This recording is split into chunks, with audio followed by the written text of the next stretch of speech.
Assalamu alaikum. In this video, how to soften edges in Photoshop. Let's get it started.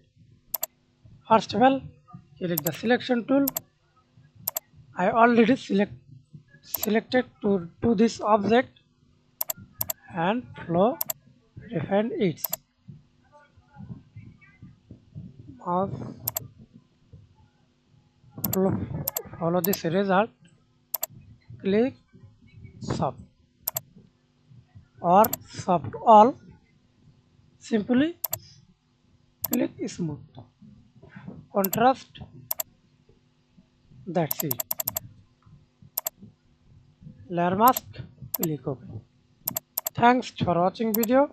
Please subscribe to my channel, like, comment, share.